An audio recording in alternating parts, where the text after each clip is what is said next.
Good morning, all. We'll get started here in a couple of minutes. I see people are joining in, and if my experience this morning is like yours, you might get a surprise Zoom update here when you're trying to join. So we like to leave people just a couple extra minutes in case they get a surprise like that when they're joining our webinars.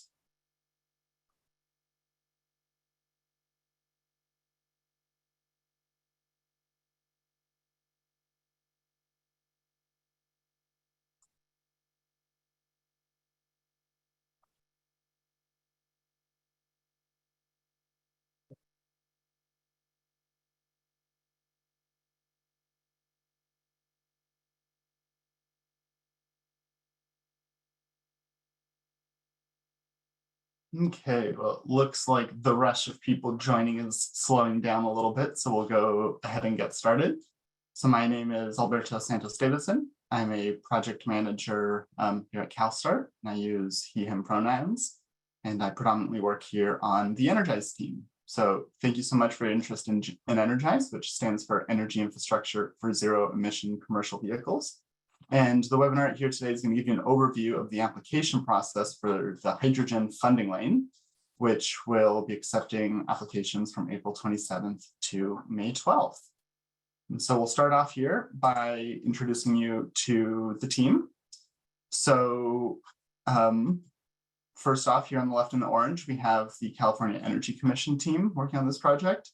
And these are the two CAMs, or Commissioning Agreement Managers, Jamaica and Diana, who we work with most closely. And then over in green, we have the CalStart team that is involved on this. And today you're going to be hearing from myself, Kelly, Tessie, Aaron, and Ralph. And then over on the right in the blue rectangles, we have the Tetra Tech team. And they're the team that processes the applications. So you'll be hearing from them exclusively once you submit the applications. And we work closely with them, discussing the applications and application requirements. Next slide, please. So if anybody is having issues or a colleague is having trouble getting into the Zoom here today, you can take a quick screenshot of this slide and send it to them.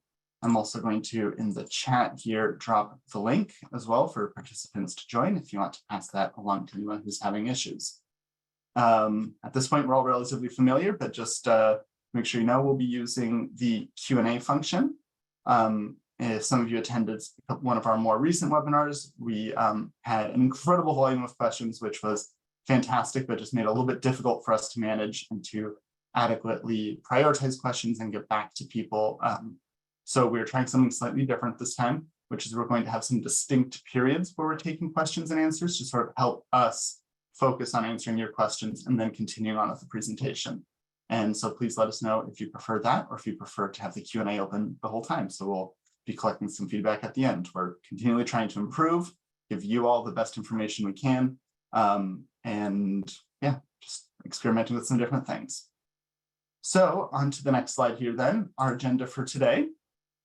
We're going to give a brief little overview of EnergIIZE, and then we'll walk through the EnergIIZE hydrogen funding application process. So the first step is submitting the application, and that's what we're going to be focusing on today, what you need to submit the EnergIIZE application. And then after that, if you're conditionally awarded, then you're asked to provide supporting documents. Then you're going to go through permitting and construction, and then finally commissioning the project. So we'll briefly touch on steps 2, 3, and 4.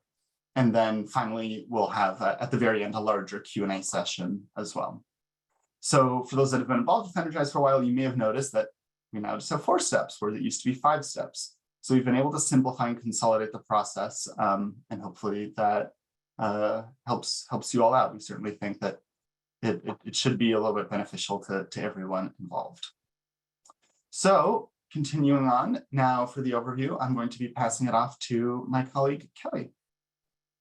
Thank you, Alberto. I appreciate you walking us through that. Hello, everyone. My name is Kelly Rachinsky. I'm a project manager for the hydrogen infrastructure team at CalStart, and it's my pleasure to firstly start to get to know a little bit more about you. We are going to throw up a quick poll, so please let us know which of the following best describes your role: equipment vendor, application partner, installation partner, fleet vehicle operator, site owner, or other. Thank you. We'll give you a few seconds here to answer that question that Alberto put up.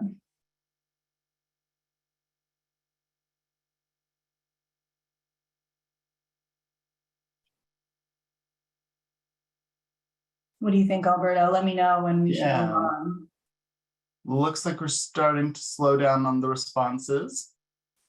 And I'll go ahead and share the results. So it looks like the biggest category is other. So maybe we need to rethink some of our buckets here to better capture. But then the next after that is fleet vehicle operator. So a lot of people who are operating vehicles and are wanting to learn a little bit more about how to get the equipment that's necessary for the vehicles as well. So thank you so much for joining, and hopefully this webinar is helpful to you all. Thank you for answering that question. And just as a follow-up, and this is the last of the pop quizzes for now, have you previously applied to the EnergIIZE funding lane? If so, please let us know which you've already taken advantage of. And also, have you applied to HVIP, which is the Hybrid and Zero Emission Truck and Bus Voucher Incentive Project for funding? HVIP would be one of those very important ones for fleet operators for vehicles and such. So we'll give you all a few seconds to answer that. Thank you for taking the time.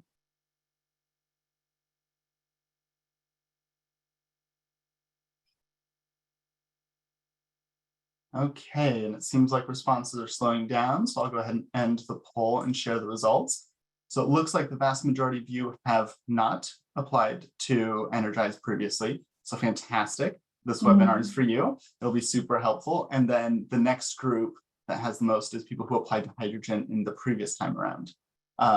So that makes sense. People who are more interested in hydrogen vehicles than electric vehicles. For those of you that have applied previously, please do make sure you pay attention. We have changed a couple of things since last year. Namely, we now have an online application system rather than filling out PDFs and Excel documents and uploading that. And we'll be touching on how that looks a little bit later on in the presentation. And then in terms of if people have applied to HVIP, it seems that, well, roughly, 70% have not and 30% have. So I would encourage you all to look into HVIP because there is funding available for vehicles. And I'll be dropping a link in the chat to that funding program here in a second. So thank you all so much for the time answering these questions. That's very valuable, and I hope that you'll find this presentation valuable as well.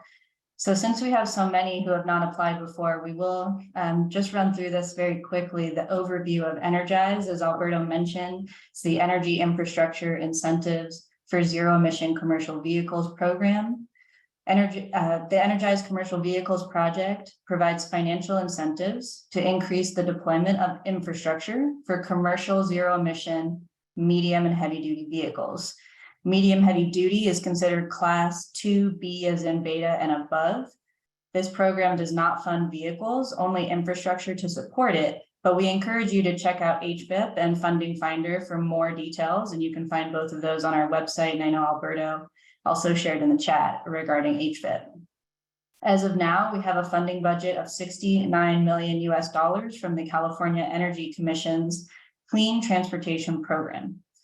We're extremely proud of this project because it promotes healthy communities and prioritizes equity by engaging people across the state to make sure no community is left behind. We'll do this through employing intentional outreach practices and offering technical assistance, which we'll get to in just a moment. The CEC has authorized CalSTART to administer incentives with the help of our partner, Tetra Tech. Here's a quick snapshot or fact sheet of, if you will, the hydrogen funding opportunity that EnergIIZE is providing. The funding window opens April 27th at 9 a.m. Pacific time and closes May 12th at 5 p.m. Pacific time. There are the opportunity for 50% coverage up to $3 million of eligible costs. 75 regarding if Jumpstart requirements are also met, 75% or up to $4 million for eligible project costs. We will review Jumpstart criteria in more detail in a later section. Included in eligible costs are hardware and one-time software. And it's important to refer to the implementation manual, which was published as well recently, specifically for this hydrogen funding lane. Check out implementation manual sections 6.6, 7.1, and 7.3. Now, if you are awarded other California Energy Commission funds, you're not eligible for EnergIIZE funds, so you do need to check your other funding sources before applying. You are, however, allowed to stack funds with other funding if those programs allow it, namely our HFIT project. In addition, you can receive an EnergIIZE EV and hydrogen award at the same time if you're building a mixed fuel site that will include EV charging and hydrogen fueling. So if you have any more questions, please take a note of the infrastructure email at the bottom of the slide, infrastructure@calstart.org. My colleagues and I here on the call are monitoring that email and happy to answer questions in the future. It's my pleasure to hand the mic over to Tessie to talk more about how to actually submit the application. Thank you, Kelly. Hi, everyone. My name is Tessie. I'm a lead project manager here at EnergIIZE, and I want to talk a little bit about submitting your application via our IPC or our incentive processing portal that you can go through. Next slide, please. Okay, so we want to start with our hydrogen funding application checklist. Our application checklist is designed to get us a clear understanding or overview of the items that we'll need as we apply for the hydrogen funding lane via the IPC or the Incentive Processing Center. That first item we're going to need is the application. The application is found in the IPC. We will go ahead and log in or create a user, and then we will be able to go through the questions and the tabs that are in there.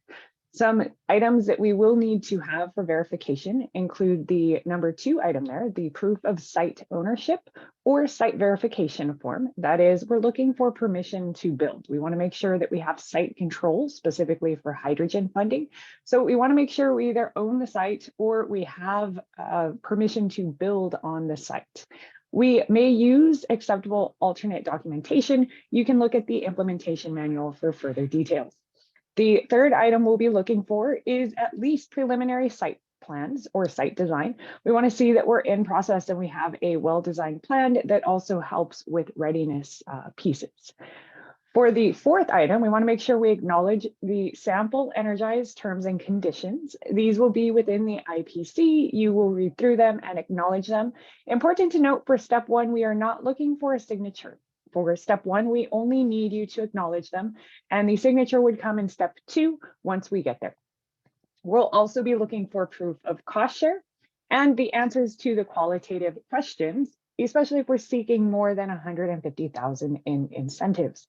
So those are a few items. We have a couple more continued that we'll be looking for that are specific to the hydrogen lane. Next slide, please. The next pieces that we would be looking for include the confirmation of request for service from your local utility. We're looking to make sure that you're engaged with your utility as you aim to build out the project. What we found in year 1 is it's super important for us to be engaged with utility and AHJs really early for pre-planning pieces to make sure that we have capacity to build on the electrical side. As we go into this, we don't want to get stuck needing large upgrades or pieces like that, as that would delay the project by quite a bit. So we really want to see a confirmation of request for service or notice that the project's being assessed for energy capacity on the electrical side. That is, we're going to be able to get through things. We're also looking for proof of completion of critical milestone step 1. We can see Appendix B for the hydrogen fueling station critical milestones within the implementation manual. And finally, the Jumpstart certification form is needed. If you do qualify for Jumpstart per the implementation manual, then you will go ahead and fill out that form and upload it within the IPC. So documents will be uploaded in the IPC to prove these pieces that we're looking for within the application checklist, and the questions will also be online. Again, our IPC is our incentive processing center, and that is how we get to the application and we get the documents uploaded within the system. We will provide links for all of that as we get a little closer to the funding lane. Next slide, please. We do have a few reminders around application eligibility that we wanted to cover. A couple of those things include, and as we're on year 2, we saw some of this with our previous funding lane. We want to make sure that we're very clear here. So we have one site per application and one application per participant. Participants are tracked by the recipient TIN. The recipient TIN is who will be receiving the funding. So one site per application and one application per participant is super important. We do track everything by recipient TIN. Repeat applicants. Repeat applicants are not disallowed. However, repeat applicants that were previously awarded EnergIIZE funding in any lane need to be able to show proof that the lane is commissioned or that the site is commissioned. This is important because we want to see that projects are getting in the ground. We're happy to go through and look at additional funding and really help with those systems that are set up to help fleets, but we got to make sure that projects are getting into the ground. This means that we need to show proof of site commissioning. This is typically via Step 5 documents. Step 5 documents can be found in the implementation manual, but if we're reapplying after we've been awarded, and that is for any lane as tracked by the recipient TIN, we need to make sure that that site that was previously awarded is commissioned via Step 5 documents. One other item we wanted to cover here is the recipient and what that looks like as we go to invoice projects. All incurred costs must match the recipient TIN on invoice eligible costs. So as it stands now, we really use that recipient TIN to divvy down and go into the details of who is getting what. Once we get to the invoicing portion, we really want to make sure that the incurred costs match the recipient TIN on all invoice eligible costs. So those items do need to line up. Another reminder we have with application eligibility is that many of the H2 readiness project site questions that you'll see within the IPC are not used for scoring. We're collecting data to get a better feel of what hydrogen projects look like in comparison to EV infrastructure projects, as this is a developing landscape. So we'll ask a lot of questions there. They are not used to score once you're in the rubric section. We're simply gathering information at this point. One item that is super important and will be used for qualification or eligibility is that the applicant must be in good standing with the Secretary of State. So if the TIN is required to register, then the TIN must be in good standing within the Secretary of State. If it's not, then we are not eligible to apply. This is a flow down requirement from the CEC. Next slide, please. We do have our application sandbox that'll be running for the hydrogen lane. This will allow us to get acquainted with the application process in a non-committal environment. The goal of the application sandbox is to create transparency around what the questions will look like and the user friendliness attached to them.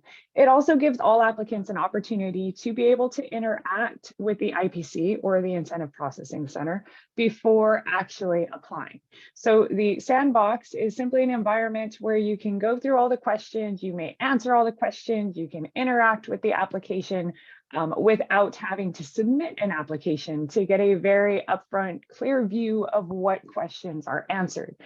The application sandbox will be launched by the end of day. We are still making some updates, so it may go down for maintenance as we fine tune some of the pieces that are going into the sandbox based on feedback and things that come in.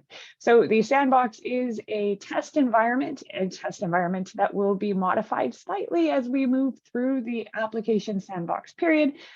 And it's, again, designed to allow the users to participate and understand the application process and offer feedback to our infrastructure inbox team, to which then we can modify and update those pieces to make things a little easier. It's important to note that the application sandbox will not save or store any data. All application fields will not auto-populate once you get to the funding lane. So once a lane opens, The sandbox is null. You will not have populated fields. We will also likely make some changes between sandbox to actual application based on user feedback. So if you are copying and pasting, you will still have to read through and make sure the application all lines up with what the sandbox was. Again, we are doing test environment to get better user feedback and to incorporate that feedback into actual lane launch. Our application sandbox, again, will launch by end of day. We'll provide links and the application packet as we move through, and then the lane will actually open once the sandbox closes. Next slide, please. So let's talk a little bit about what's in an application submission within the IPC. So what's in or what's on the IPC is the application form. You will have a lot of fields here that need to be filled out. You will also have a site equipment manifest that will be specific to hydrogen. We'll be asking some questions around the make, model, number of nozzles, kilograms. All of these questions are designed to help us gauge what the project scope is, and also with those readiness terms. All subsequent documents are also listed to be uploaded in the IPC. You will have a document upload tab that will allow you to do this. The things or pieces that we'll need to complete the IPC submission would be our contact phone number, email of recipient, primary application contact, job site contact, looking for project site address, primary contact, email of project partner if we have it. We're looking for the make size, anticipated quantity of nozzles to be installed. And we also do have some project detail that we'll be asking, intended for service category. That is, what type of vehicle are you going to be servicing? And how large is the vehicle? What class is the vehicle in? All of this is for data collection pieces, and all of these questions are required fields to be filled out within the IPC. Again, these questions you can interact with as you move into the sandbox prior to actually filling out an application. So if you'd like to see what these look like in detail, please use the sandbox function, log in, get real familiar with the application. It will help you once we actually launch the lane. Next slide, please. Some other information that needs to be provided. We need to know if you have other public funding sources awarded. We're looking for demonstrated proof of cost coverage for any non-incentivized project costs. So if it is not an eligible cost, we want to know where we're going to end up paying for, or how we're going to end up paying for that. And we also want to know if there's any sums of make ready funding. I know hydrogen doesn't have a ton of make ready, but if you have any other funding, we would like to know or understand those a little bit more. Things that are needed to complete this would be notices of proposed award or grant award, or any other official documentation that would be indicating an award of funding. We cannot stack EnergIIZE funding with any other active CEC or California Energy Commission funding programs. You can stack with other programs. We cannot stack with other CEC funding programs. So do be mindful of that piece if you are applying for EnergIIZE. That does impact eligibility. So let's talk a little bit about how we get into the sandbox. It will launch by the end of day, and we'll be able to interact with those questions without actually having to submit an application. We're going to start by creating a user account. Next slide, please. That user account can be created here. And you would just simply put in a name, first name, last name, email. If you've used the sandbox before, you may have to use the already have an account function. If you've never used the sandbox being the test environment. So that is separate from an actual lane launch. So if you've used a lane and you've created a user account for an actual lane to apply for funding, that is not the same as a sandbox. You will have to create a new user. However, if you used our sandbox in the EV fast track lane, then you may have to use the forgot password or already have an account function. So one more time, just to recap, if you've never used our sandbox before, even if you've applied for funding in an actual lane, you will need to create a user account. You would do that by entering your first and last name and your email address. If you've used the sandbox for EV Fast Track and EV Fast Track year 2, that was our last one in February, then you may have to go to the already have an account. So just want to make sure I note that, so that if you're trying to create a new user and you're unable to, you've used our sandbox already in the EV Fast Track. If you have never used our Sandbox environment before, and it was only launched in this year, 2023. So if you've not used the Sandbox before, you will need to create a new user account, even if you've applied for funding previously. Next slide, please. Once you create the account, you'll get an email that looks a lot like this. This is from our Incentive Processing Center. You'll click that link to finish your registration. Your account will be created and you'll be able to interact with the IPC or Incentive Processing Center. That looks a lot like the next slide, please. Our Incentive Processing Center will have a tiny little Start Hydrogen 2023 up on the right-hand side. You'll go ahead and click that. You can see there are tabs, the H2 readiness questions. Again, those do not impact scoring for the most part, with exception of the Secretary of State and good standing. So the H2 readiness questions are for us to start gauging what readiness looks like on hydrogen projects in this developing landscape. We will likely take that information and use it or utilize it for next time. We have those other tabs that are very similar to any of the other lanes we've done around basic details, recipient, project partner. We're going to look for project site. And on the other side of that, there's a few more tabs. So you'll be going through each tab and filling everything out. We have a very clear instruction tab that'll get you started. And again, this is a test environment that will launch on 4.5. Once we launch the actual lane, this will be a real one to go through. So start with the Sandbox, get acquainted with the questions. They are all uploaded in there. And then you will be able to go through and use the actual IPC or Incentive Processing Center. I want to pause here for a second and see if we have any questions related to the IPC. Next slide, please. So if we have any questions, I would ask that are we unmuting, Alberto? Sorry, I'll pass it off to you here for a second.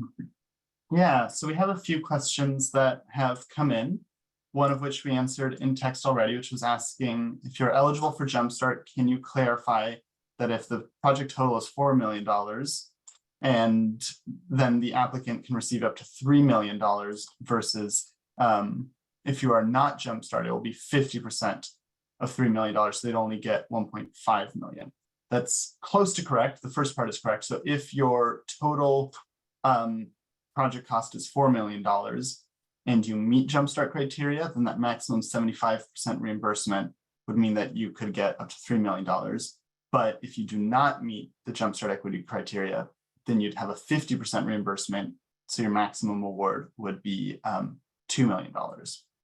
So hopefully that has clarified the question for you, Douglas. We've then gotten some other questions about vehicles, and I'm going to invite my colleague Ralph in case he has any insight on this, just with the caveat that we are not necessarily vehicle experts. We know a little bit more about the infrastructure side of things. And Steve Moore was asking if, does anybody know the weight of Class 8 3-axle trucks? And I assume that Steve is asking about hydrogen Class 8 3-axle trucks, because he then followed up and said electric trucks are 6,000 to 8,000 pounds heavier than diesel, which restricts their usability in today's market.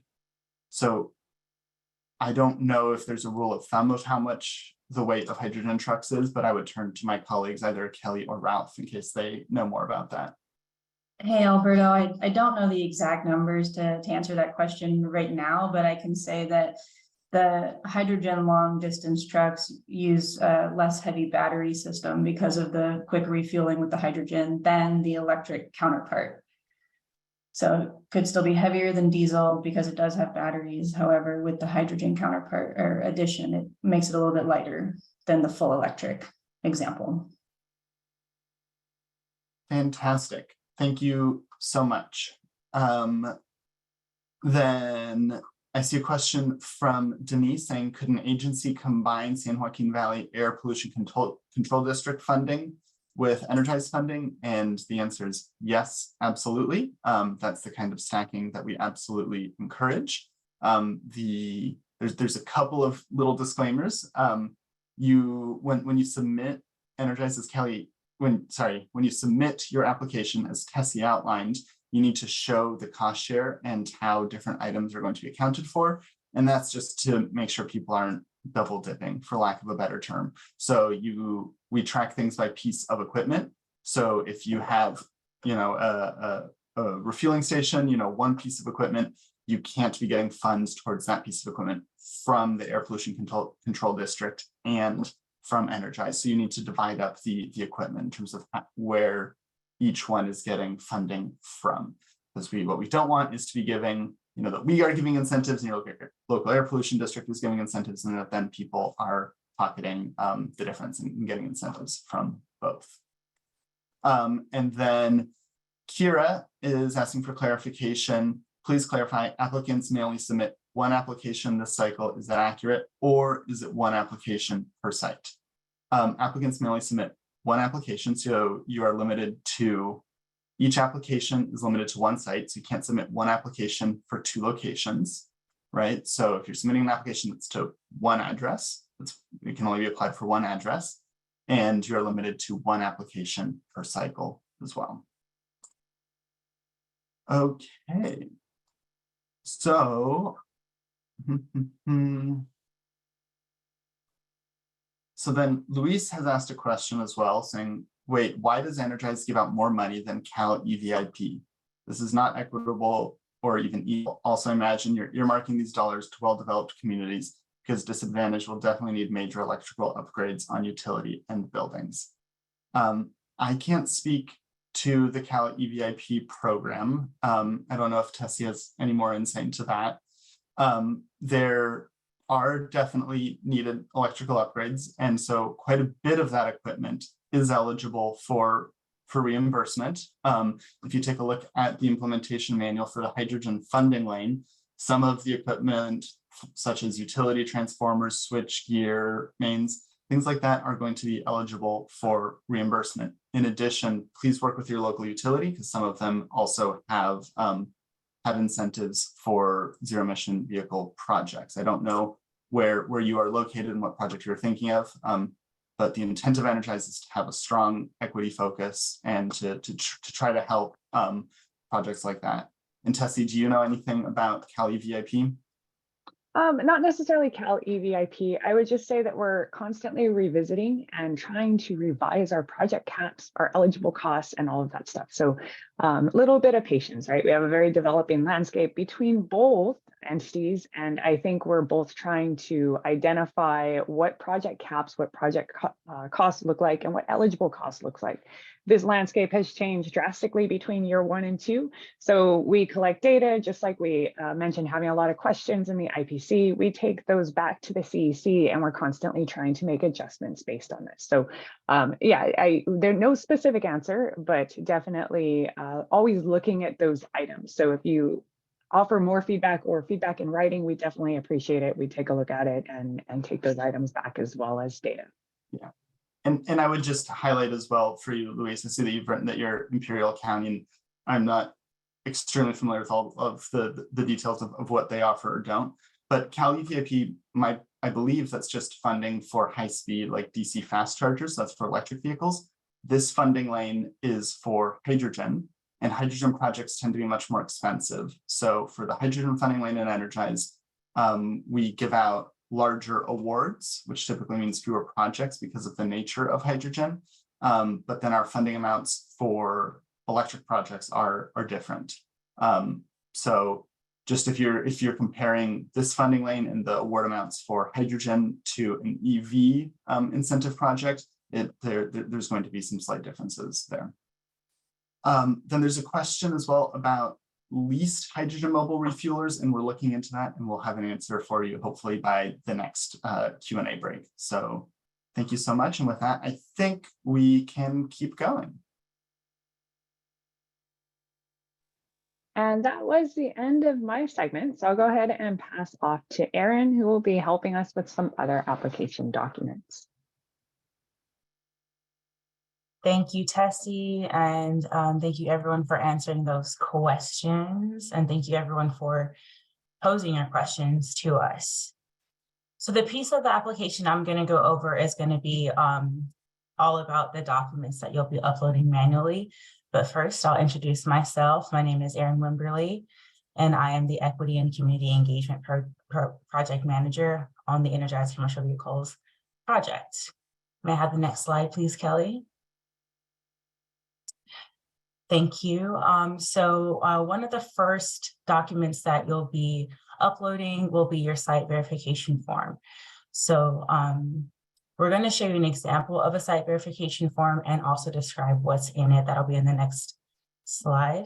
Oh, yes, thank you. Sorry, my video wasn't up. Appreciate that. So those of you who do not own property, what we'll be asking you to do is provide a satisfactory evidence that the installation is approved by the property owner and also by the applicant if you happen to be applying on behalf of another entity. If you do own the property, then this form will still be required. Basically what we want to make sure that, we just want to make sure that the property deed, sorry, let me just take a second here. If you do happen to own the property, we still will ask you to fill out this form. So whether you are leasing the property or you actually own it, we'll ask you to fill out the site verification form.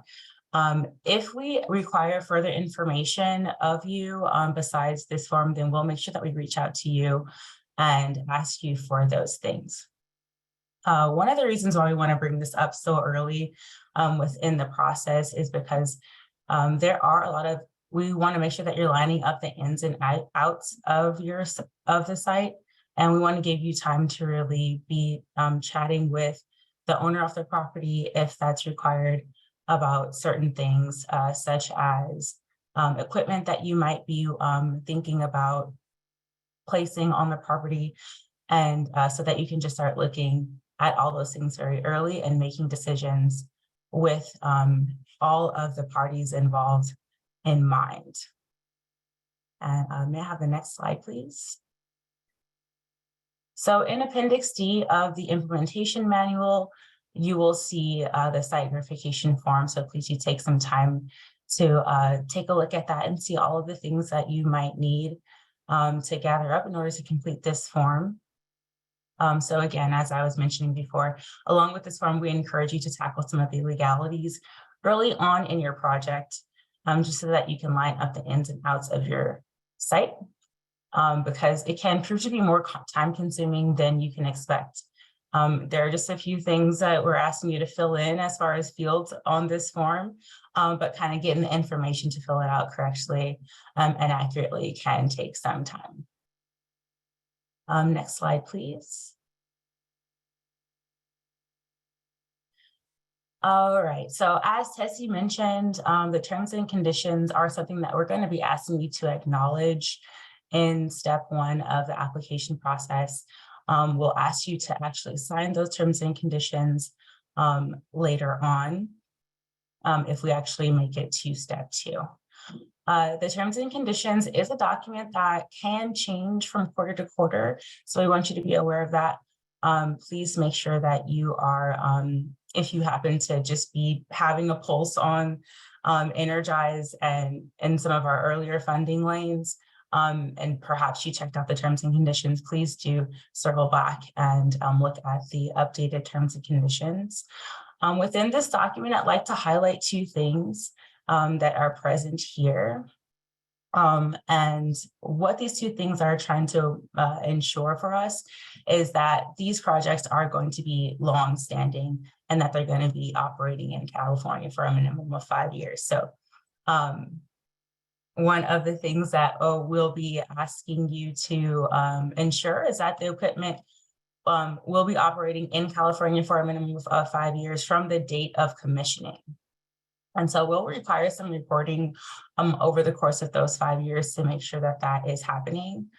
And also what's located within the terms and conditions is an agreement that you'll be participating in a survey. And we'll ask you to be filling out that survey just so that we can continue to improve the EnergIIZE Commercial Vehicles project. Next slide, please. Oops. And so here are a few more terms and conditions listed on this slide. So under equipment and insurance terms, you can see that there's a requirement to carry workers' compensation insurance.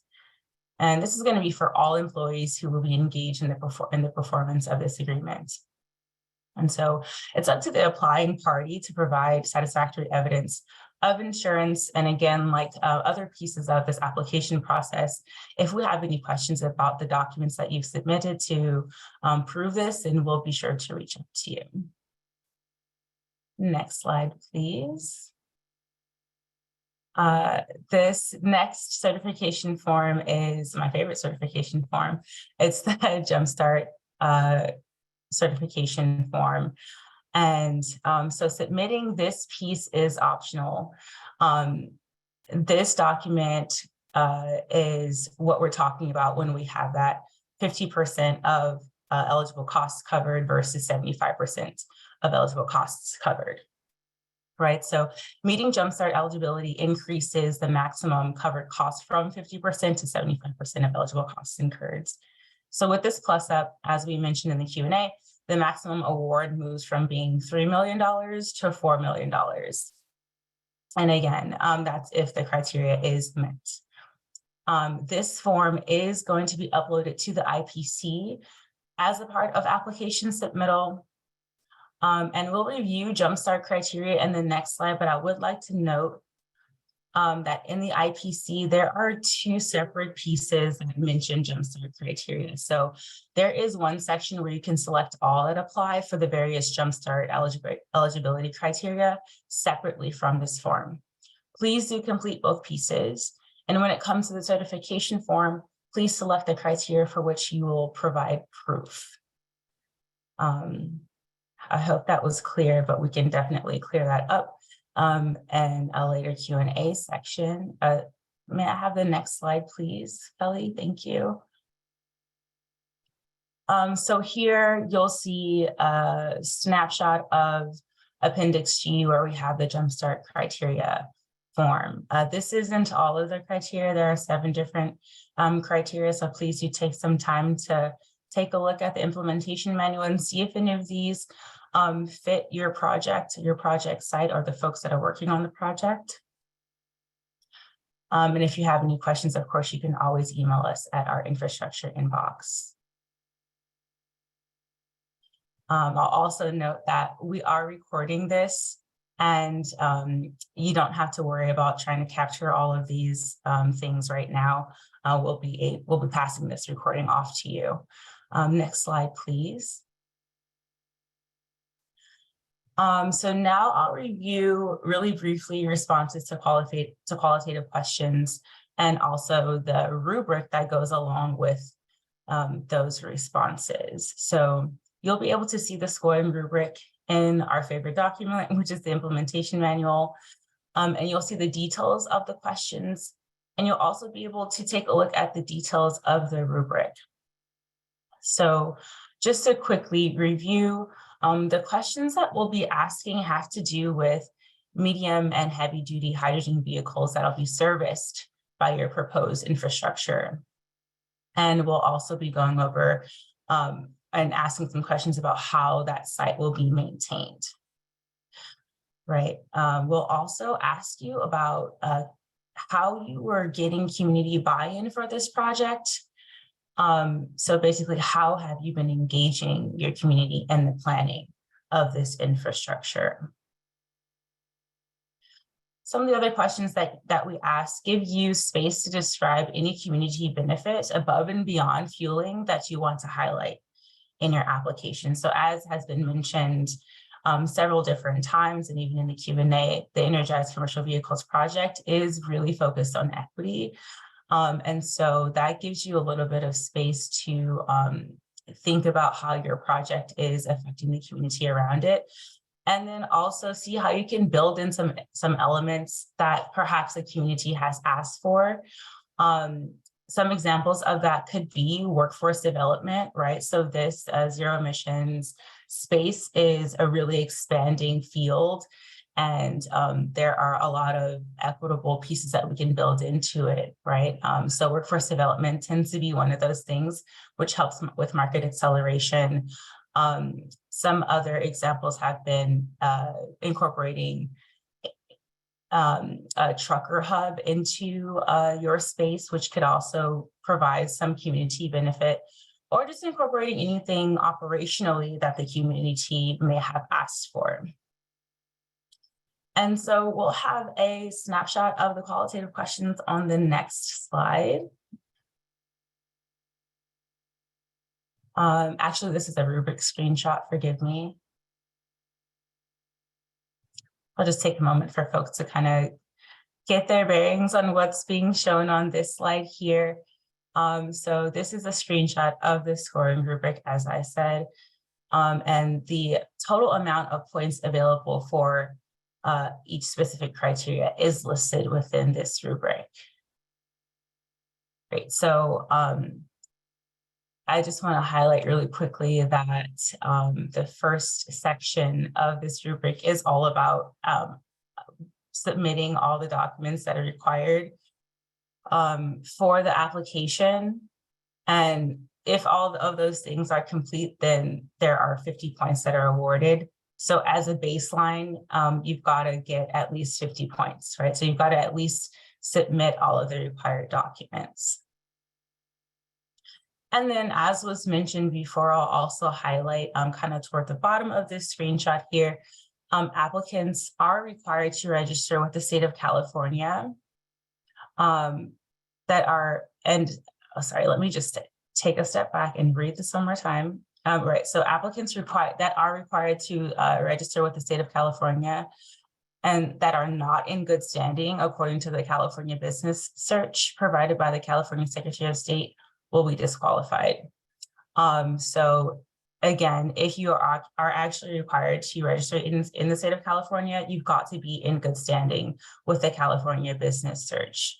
And again, if you have any questions about that, please feel free to reach out to us, but we will ask you to provide proof of that as well. And there are several different ways that you can do that. Next slide, please.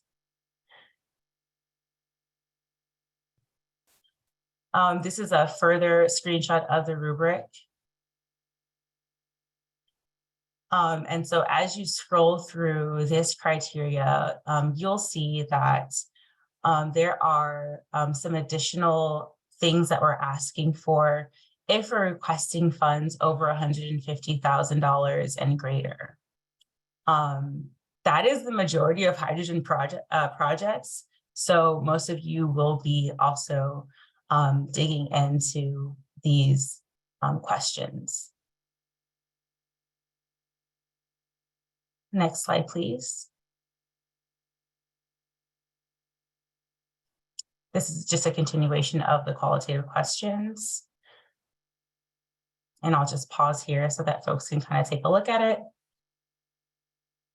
But in order to see all of these questions in depth, you can download the implementation manual, which is located on our website and also in the chat.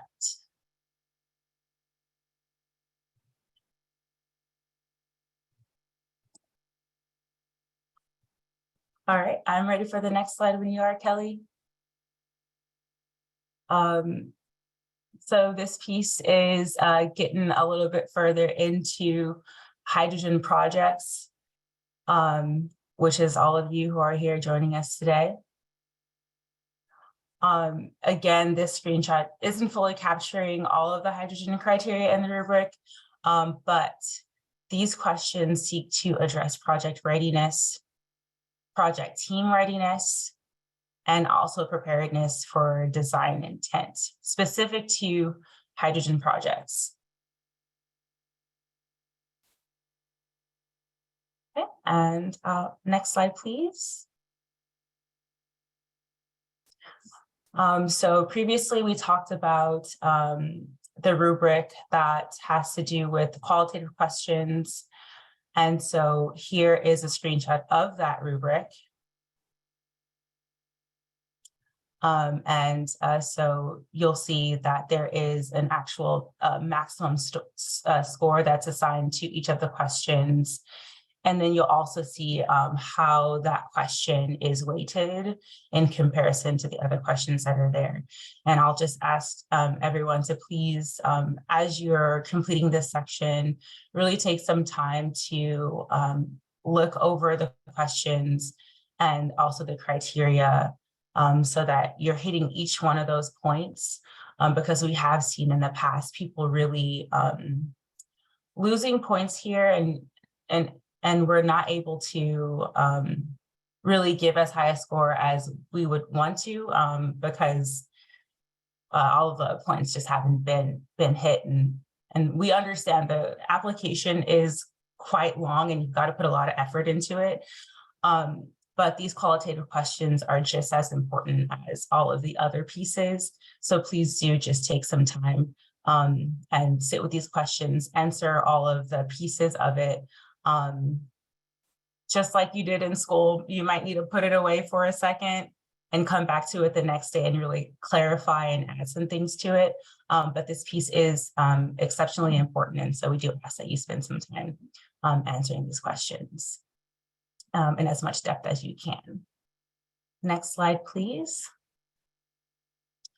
The rubric that exists on this slide is for the hydrogen funding lane only. So that's that separate set of questions that we're asking about readiness. And so we want to be as transparent as possible and talk to you about all the possible points that exist when you're filling out that section. And then also an explanation for the points that are given so that you can just really give us your best answer. Next slide, please. I think we're about halfway through all the forms that we're going to be uploading. So just please continue to bear with us and continue dropping those questions in the chat, which my colleagues are recording at this time. So in this next form, we ask you to upload confirmation from our local utilities. And so, of course, this being the hydrogen funding lane, we don't always tend to think about getting our electric utilities involved as much as we do in some of the other lanes. But I do just want to quickly note that if you're going to be producing hydrogen on site, that requires a great deal of electricity as well, as I'm sure you're aware. So you just want to make sure that you are putting as much emphasis on communicating with them as with other utilities that you might need in order to get your site up and running. Okay, great. And so again, our intention here is to make sure that your project site is adequately prepared to receive the necessary energy for the planned infrastructure installation, or that steps are being taken to determine what you need and just get all those things coordinated. And we understand that utilities can take a while to confirm utility capacity and other things that you might need. So really staying in close communication with them is really of great importance. And so when it comes to this confirmation of request for service from the local utility,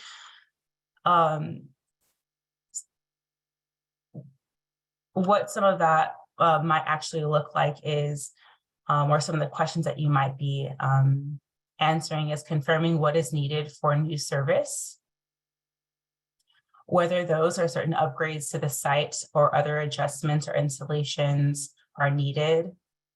And the way that you would confirm that with us would be via an email correspondence or a ticket number that your utility may have given you, depending on where you are in the process, right? So if you're just starting out, you may have just submitted a request. And so whatever that looks like for your utility, you can submit that to us to let us know that, hey, you started the process.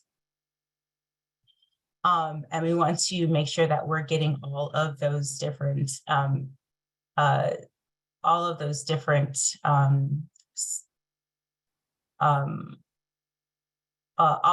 requests from all of the separate utilities that you may be making that request of.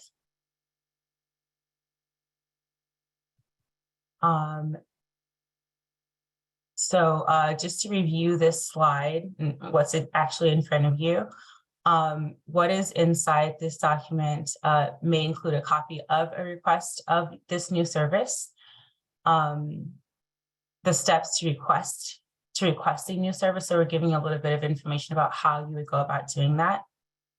Some guidelines and restrictions.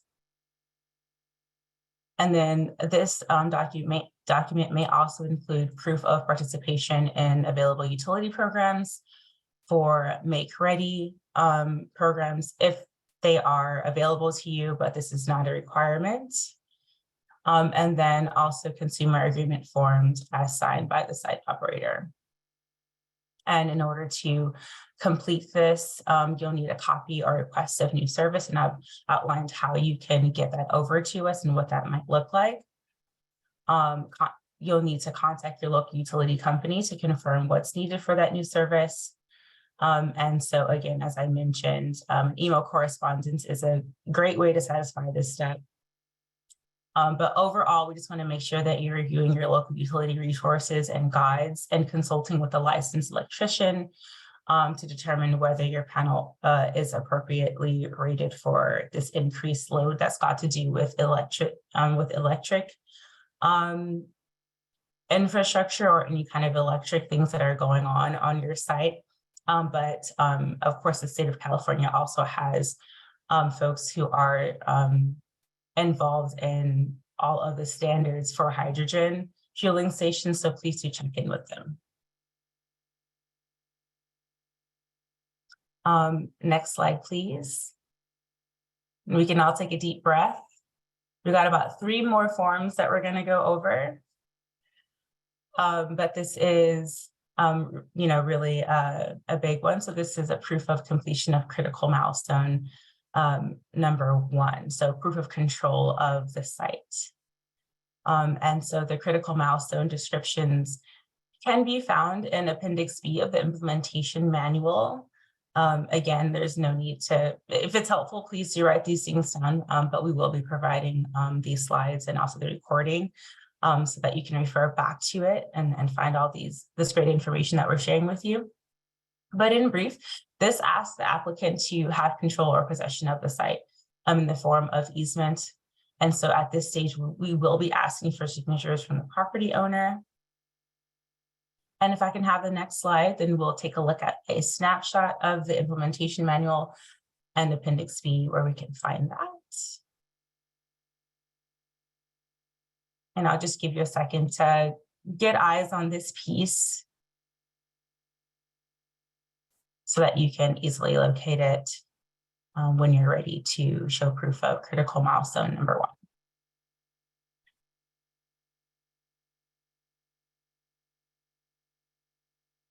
Excellent. Next slide, please, Kelly.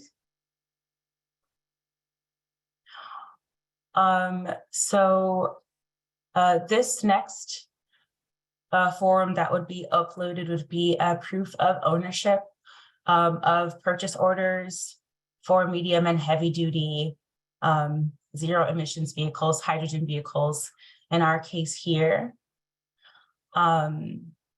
And this is specific to, and please someone correct me in the chat if I'm wrong, but I believe this would be much more specific to folks who are interested in having a hydrogen site that's charging as a service. We just want to make sure that there actually is a need for a charging station. But yeah, please correct me if I'm wrong, but I do see that here in my notes. And so what's inside this document is a purchase order date, purchase order number. And then in order to complete this, all we would need is a purchase order. And we'll show you some examples of what that could look like. And then, so this is what I was speaking to previously. Charging as a service, vendors must provide proof of ownership or a PO associated with a fleet that would be using that site to fuel. And if we can move on to the next slide, I'll just give you a chance to get eyes on what a purchase order could potentially look like. So this is just to note that even if the vehicles aren't in your possession already, you could show us this purchase order as a means by which to prove that, you know, hey, these vehicles are coming.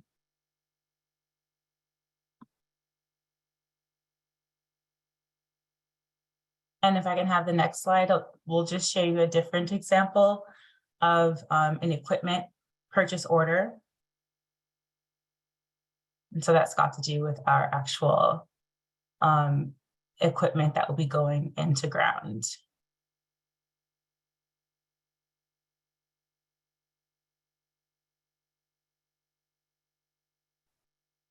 And this also helps to support the cost share portion of the application. And I'll just move through these quickly. Next slide, please, Kelly. This is another example of a purchase order, of an equipment purchase order.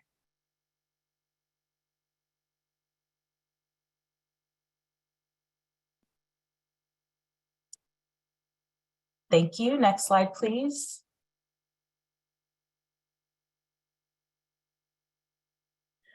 All right, and so this next form that would be uploaded to the IPC is our preliminary site plan. So what's inside this document? It's an address for the infrastructure site, and also a diagram and site plan of charging of fueling infrastructure.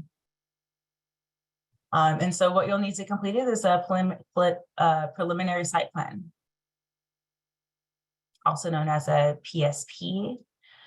And so many of you might already be familiar with this document. It's you know, not super complicated. It includes, as I said, the infrastructure site address in a diagram form. And if I can have the next slide, please, Kelly, then you'll be able to take a look at what that could look like. Of course, there are programs that produce this, but there are also other ways of getting this, including using different free online programs where you can just punch in the address, get an image of it, and then add in all the infrastructure that you plan to build. It's important to show the layout and all of the appropriate dimensions. So please don't forget that piece. But yeah, this is one example of a PSP.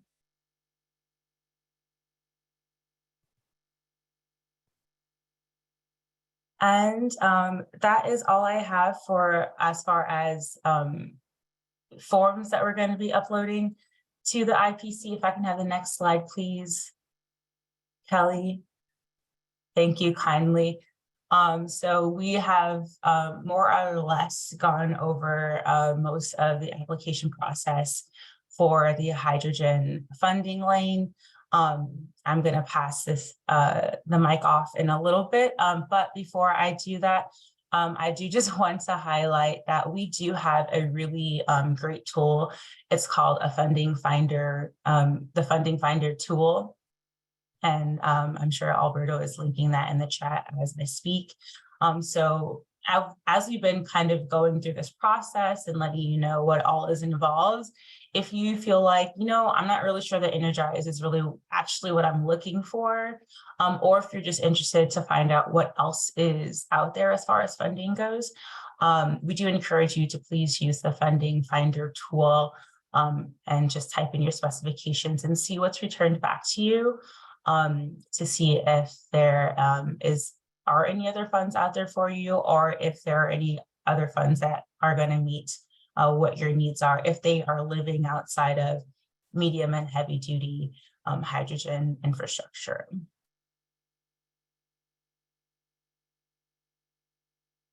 Okay, and if I can have the next slide, please. This is the hydrogen funding application checklist. We did go over a bit of this earlier. but I'll just pause here so that you can take a look at this slide. And if you have any questions about any of the steps that are listed here, then we'd be more than happy to answer them. So step 1 is all about our online EnergIIZE application for hydrogen funding. And that is just getting familiar with the Incentive Processing Center, the IPC. Don't forget about that Sandbox option that we have before the funding lane opens. I definitely want to encourage you to get in there and understand how the IPC works, so that when the funding lane opens, we've had a chance to answer all of your questions and you're familiar with how that online platform works. Please do, as soon as possible, give us that proof of site ownership and get all the materials that you need to get that site verification form or an acceptable alternative documentation into us. I want to make sure that you are also putting together that preliminary site plan. And then take some time to acknowledge the sample EnergIIZE terms and conditions. You want to make sure that you can actually meet all of those terms and conditions, and that you've got all the things that you need in order to do that. And also so that we have the chance to answer any questions that you might have about those T&Cs. Step 5 is all about the proof of cost share. So you want to get all those things in line. And then also, as far as step 6 goes, please do start to outline those answers to the qualitative questions that we're asking. Again, if you're seeking more than $150,000 in incentives, which will be most of you, you'll want to know that you've got to fill out those additional qualitative questions, as well as the ones that are specific to the hydrogen funding lane.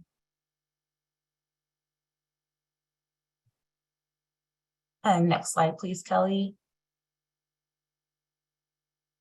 And so a continuation of the application checklist. So checklist item number 7 is the confirmation of request for service from the local utility. So that's notice that the project site is being assessed for energy load capacity, or that the applicant is coordinating with utilities. Checklist item number 8 is proof of completion of critical milestone number 1. That's located in Appendix B. And that is the hydrogen fueling station critical milestone in the implementation manual. That's the title of that piece. And then checklist item number 9 is the Jumpstart certification form, if applicable. Again, you'll be asked to let us know if you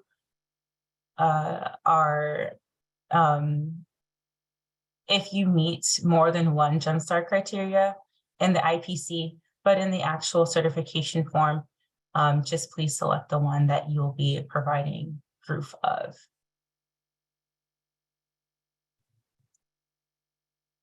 So those are all of the 9 checklist items.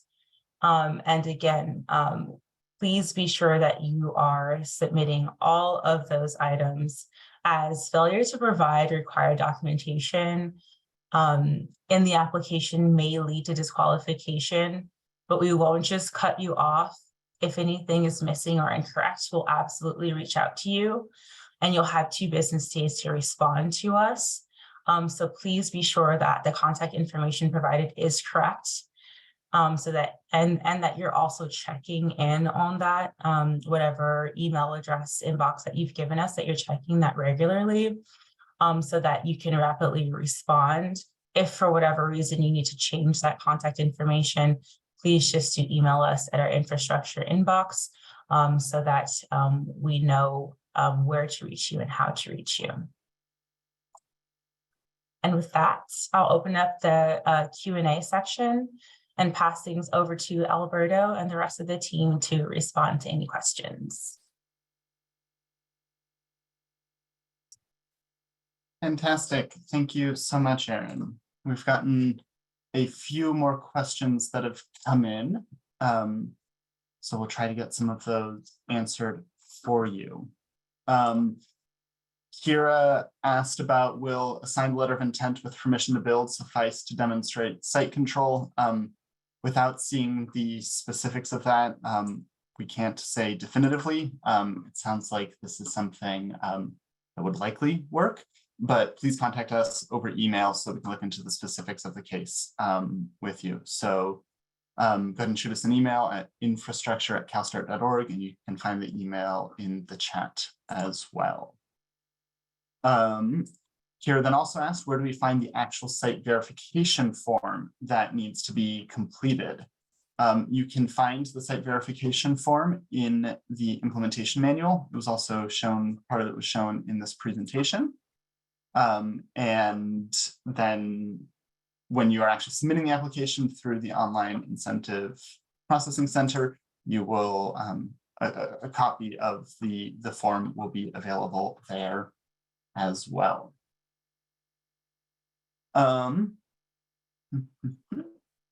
Let's see. So in terms of mobile hydrogen refuelers, we've gotten more than one question about that. So Ralph, would you mind helping to answer the question about mobile hydrogen refuelers?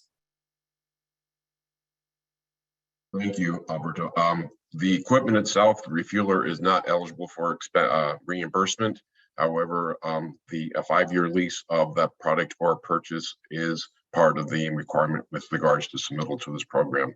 So mobile refueling is fine, but it's up to you to make sure that you meet the obligations of this program. Again, 5-year lease as a minimum or proof of purchase. Fantastic. Let's see.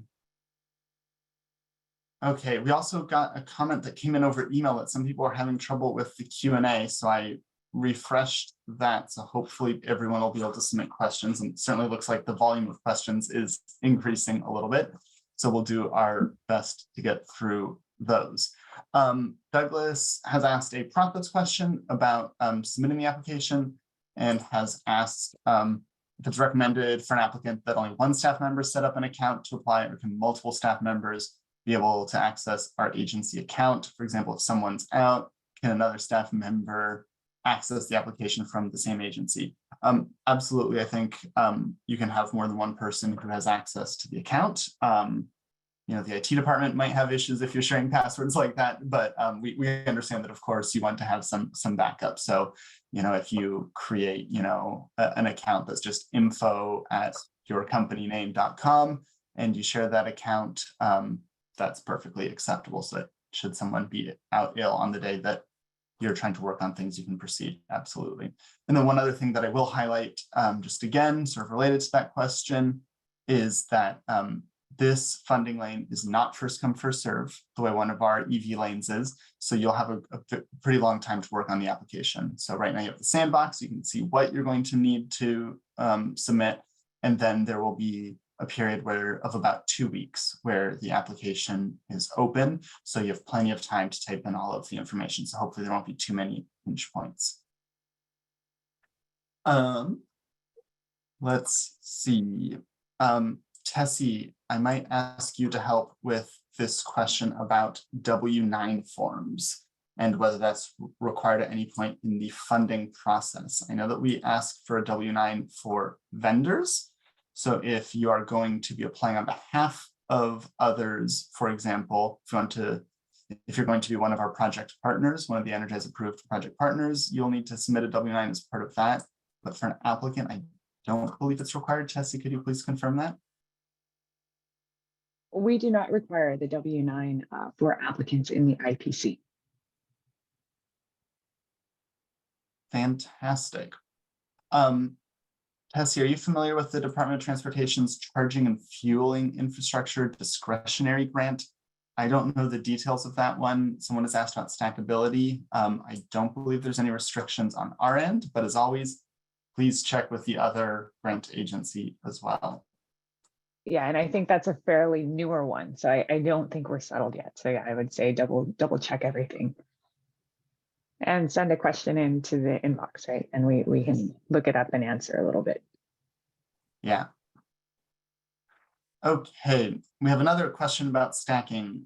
Wendy says, in an earlier slide, it was mentioned that applicants who had received CEC funding were not eligible for EnergIIZE funding, but later it was stated that other CEC funds could not be stacked.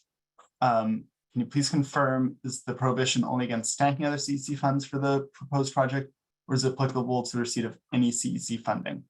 I think this might be one of those cases where it's best to reach out to us so we can understand. A lot of it comes down to, what the project is. Is this for two separate things, et cetera? So I'd want to know a little bit more before we could provide you with an answer, Wendy. So please reach out to us over email. Okay, Wendy also asks, is a transit agency eligible to apply in the hydrogen funding lane? And that is a resounding yes. Transit agencies, public agencies, a variety of organizations are eligible to apply.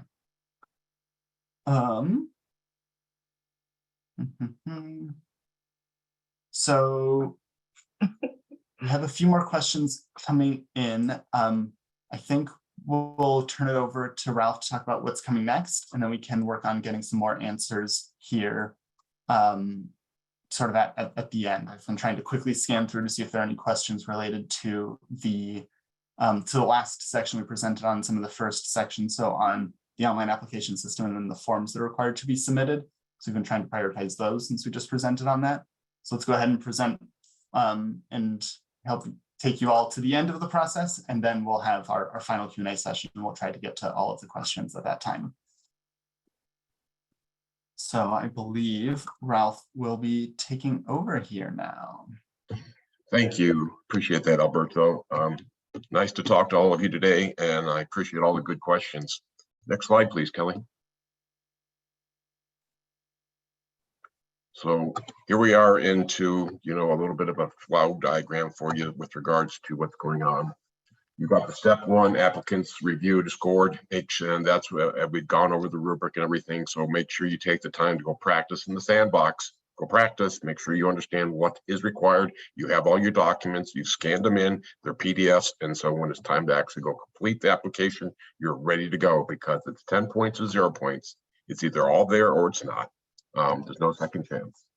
Once we get into step two, providing the supporting documents, this is where we say, okay, folks, you received a letter from us saying you've been conditionally awarded. It's time to move into the step two side of this program plan. Architect, drawings, details, the site plan. You had your preliminary site plan. Now it's time to turn that preliminary document into something more formal.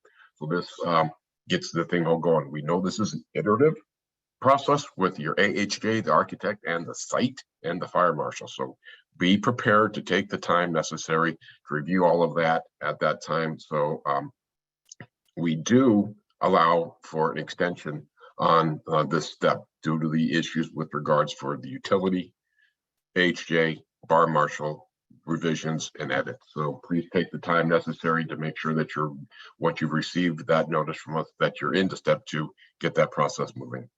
And of course, step three is permitting and construction. And step four is your final commissioning and site up and running. Right now, that whole process is projected at 24 months. Again, that's the California Energy Commission's flow down to us, 24 months. But we are, based on last year's hydrogen program, we are extending that beyond 24 months due to lead times and logistics with the hydrogen infrastructure equipment. We found out last year that a hydrogen tank after PO is 24 months. So in step two, when you receive notice from us that you can proceed, well, you're now just going to be placing your PO for that equipment, and that way it's eligible for reimbursement. So we do understand that logistics are going to be an issue going forward, not just with your equipment, but with your utility. Next slide, please. Hydrogen safety plan. We expect that you'll have a subject matter expert as part of your staff for the purposes of developing a hydrogen safety plan. Just like last year, the hydrogen safety plan will be developed as part of the program process, and it will be submitted to PNNL for review and comments and feedback. We expect that the applicant, site owner, will proceed with this development of this plan, and these costs incurred by the applicant, site owner, operator are reimbursable. So keep a copy of your invoices for this process by PNNL and make sure that you follow the requirements. You will be required to submit proof that the document has been finally approved at the time the design is complete. So next slide, please. Frequently asked questions. Let's move into that, please. Kelly? So let's take a look at some of the frequently asked questions.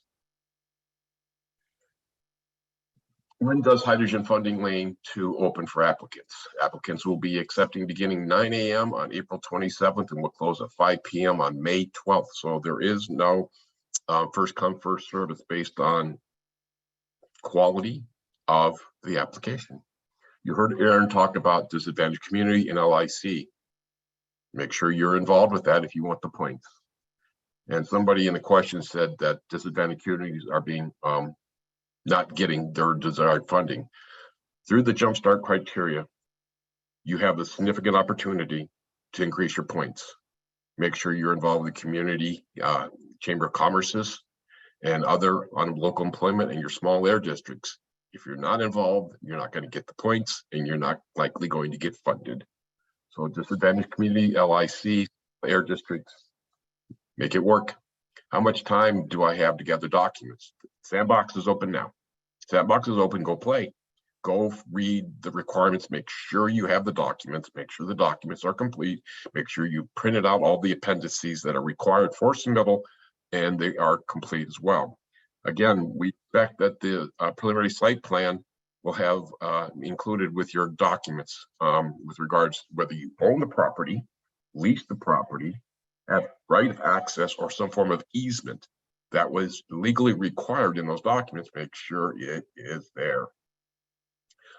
How much time do I have? Once hydrogen funding applicants have provided their notice of conditional award after step 1, they will have 60 calendar days to provide information for step 2.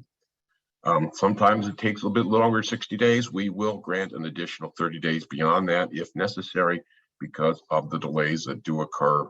And we found that out on the hydrogen funding lane last year. So if needed, you will reach out to Tetra Tech and they will grant you an additional 30-day extension. If I have questions before launch of hydrogen lane 2, what's the best way to get answers? There's our email address there at the bottom, infrastructure@calstart.org.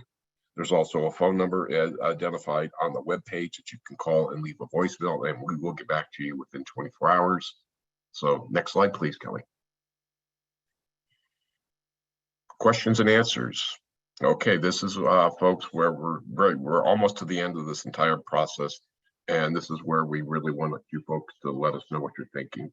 Any concerns, any real issues, this is a chance we want to hear from you at this time. So I will turn this back over to Alberto for the questions and answers as they appear in our Q&A chat box as well. And I want to thank all of you for your time today. Thank you for your participation. I want to thank the EnergIIZE team for helping us put this together. And also I want to say thank you to the California Energy Commission and the subject matter experts over there for helping us put together this new implementation manual and the reduction from 5 steps to 4.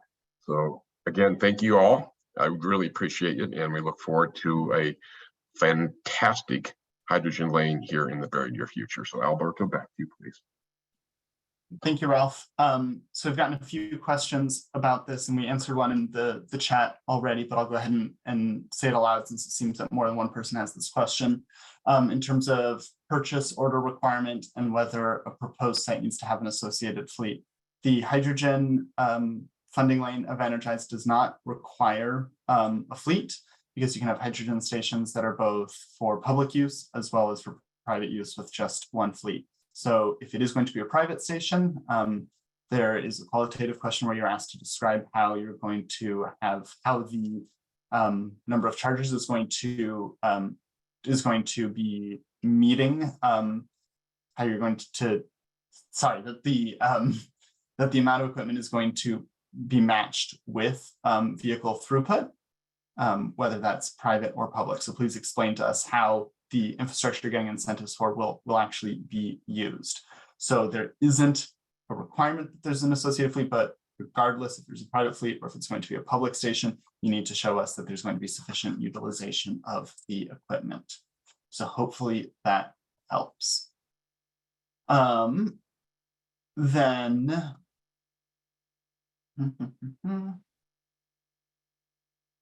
I also saw that there was a hand from Kira at one point, and in the Q&A you said this wasn't addressed.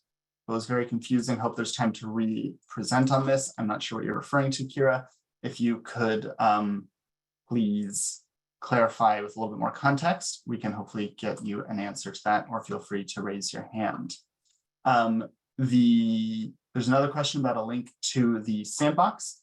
There will be an email that goes out with a link to it here shortly. Tessie, since you're most familiar with the Sandbox, do you want to speak to that? I know we'll be sending an email, I think it's scheduled for tomorrow, with a link to the Sandbox. Any other information we can share at this time? Yeah, sure. We're doing some final maintenance today. We'll have the link up by the end of day. We'll send it out with the application package and make sure that we have access, and you'll also be able to access it through the EnergIIZE regular website for the portal. So looking at end of day, we should be good to go. We will have more information out by end of day. Okay. Then let's keep going through some of the questions we have received. Oh, looks like some of these have been answered over text.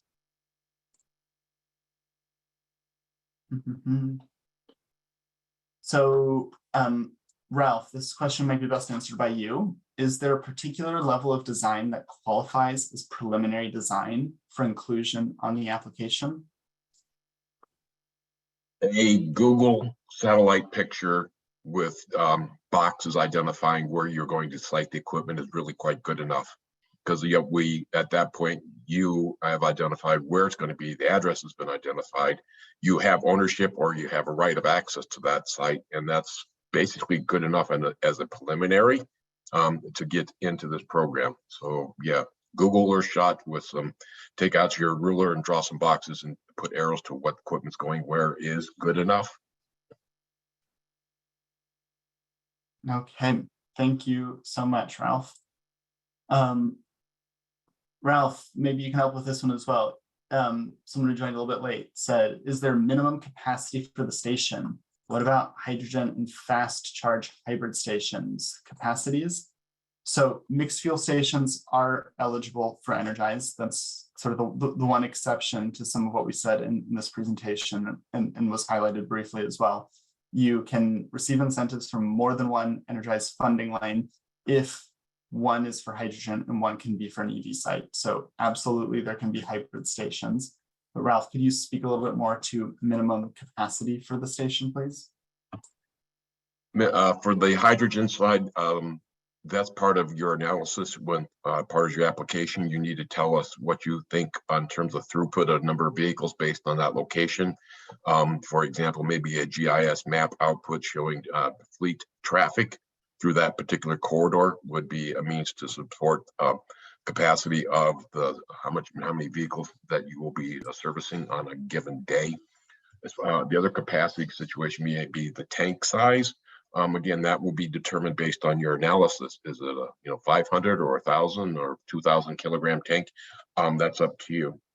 We don't have a minimum, but that the size of the tank needs to support the amount of traffic you're expecting to see through your site. Let's see, what else is the question there? The capacity, site generation versus delivery, and you need to make sure that if you're going to get deliveries that you have plan A and a plan B. What if plan A from vendor Charlie, Charlie, something happens and he can't or will not deliver based on today's delivery requirements? Who's your plan B? So that's part of your capacity study who needs to be included with that.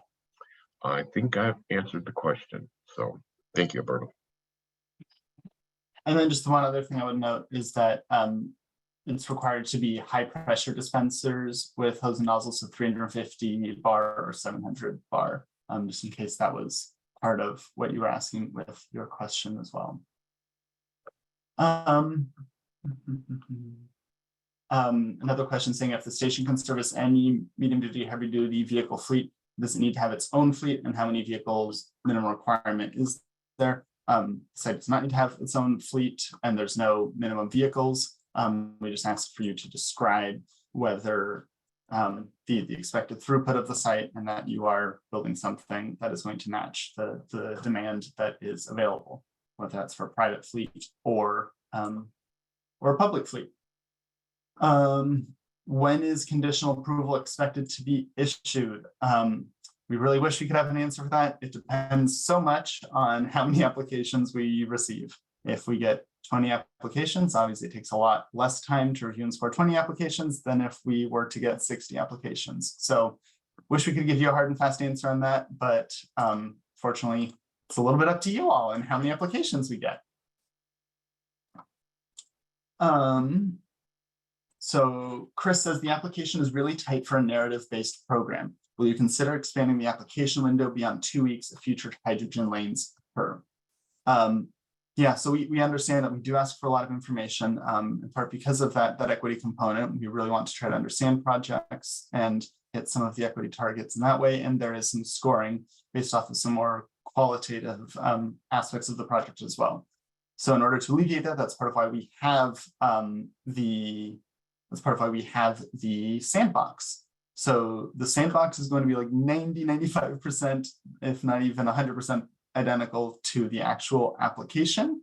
Of course, what always happens is you guys find some little errors, even that our internal testing doesn't pick up in the sandbox. So there will be some changes, but if you go through and are looking at the sandbox, that's going to give you a chance to see the questions we're asking. In addition, basically all of the questions we're asking in terms of qualitative stuff, that's all published online already in the implementation manual. So you can open up a Word document, start typing the answers. So, you know, the final deadline to submit is until May 12th. So you have over a month to be working on all of your answers. So hopefully that's sufficient time to really give it a lot of thought. We've got 2 questions here about demonstrating utilization and what would be acceptable. Once again, that's a little bit up to you all. You know, these applications are scored. So projects that demonstrate higher utilization are going to be getting higher scores than others who don't.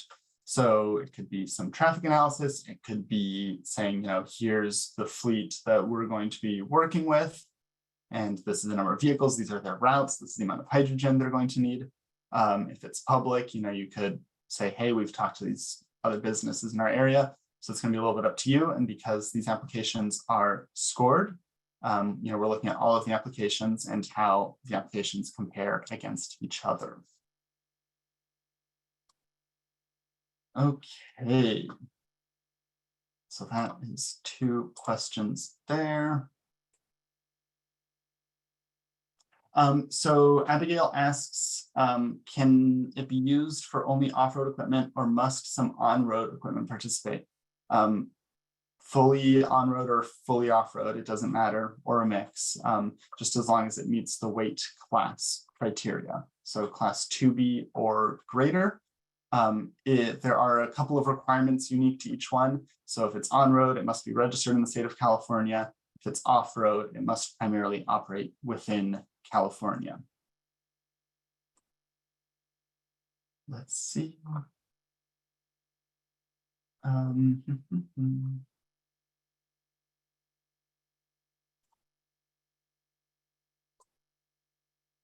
So Ralph, I might ask for your help to answer this question about some hydrogen. So Marco says, my question on this funding is that of infrastructure. So are you wanting hydrogen produced on-site with fuel cell element and well as the fuel disbursement element? My second comment, if one site has a production element, can additional sites that have only the fuel components as equipped with storage tank capabilities be applied for? So I believe it doesn't have to always be produced on site. It can be either one and only one site per per application for a distinct business. Is there anything else you would want to add about hydrogen being produced on-site versus off-site, Ralph? No, that's up to you as part of your site design. If you want to have on-site generation through electrolysis, that's fine. You need to include that in your site design as part of your utility requirements.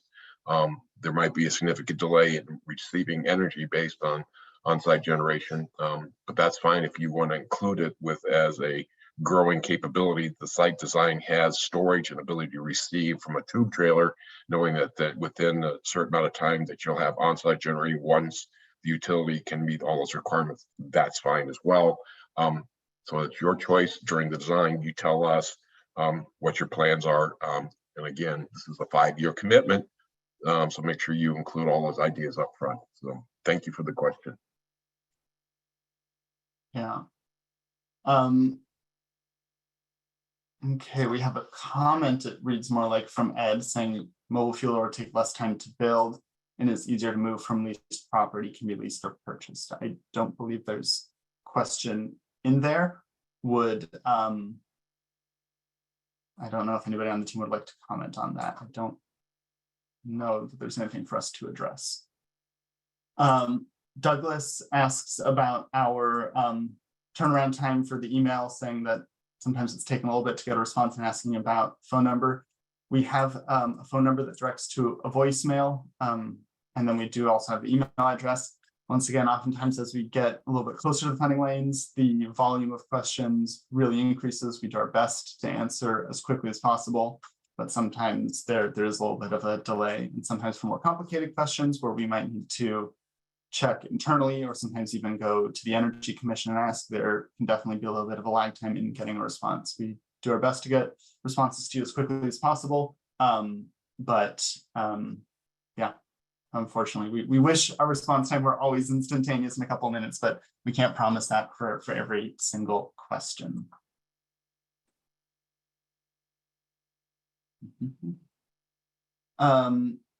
Stuart says, questions have been focused primarily on medium duty, heavy duty trucks. A hydrogen fueling station for fuel cell electric vehicle buses would be eligible. Yes.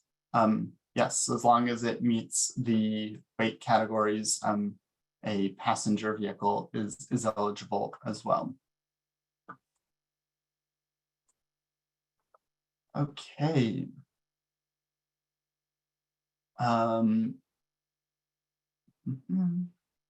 Let's see, it seems like the questions are sort of trickling in here and starting to slow down. So I think we will launch some of our final polls just to get feedback on the workshop and suggestions for future improvements.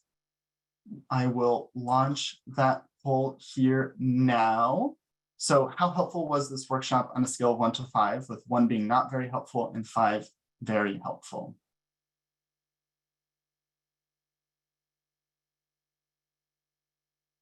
And just a couple of final questions I'm seeing come in. So private fleet stations are competing with public fleet stations regarding utilization. Yes.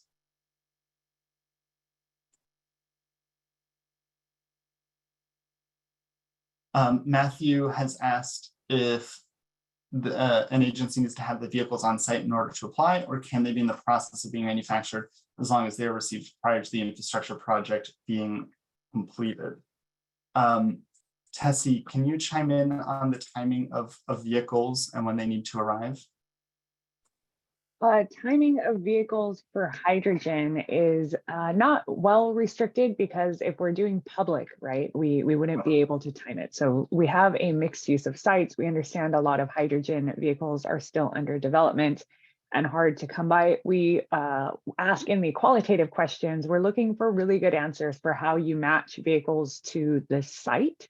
We don't have specific requirements around the timing. Thank you so much, Tessie. And then sounds like my voice may have trailed off a little bit in one of the previous answers, and Stuart asks, light duty fleet vehicles ineligible. That is correct. EnergIIZE incentives are only for class 2B or greater. So class 2B, 3, 4, 5, 6, 7, 8 on up. So light duty vehicles are ineligible.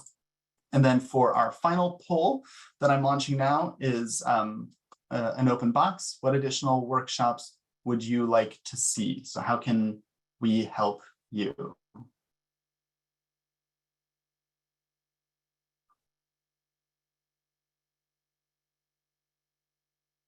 So we'll give you all a few minutes here to answer that.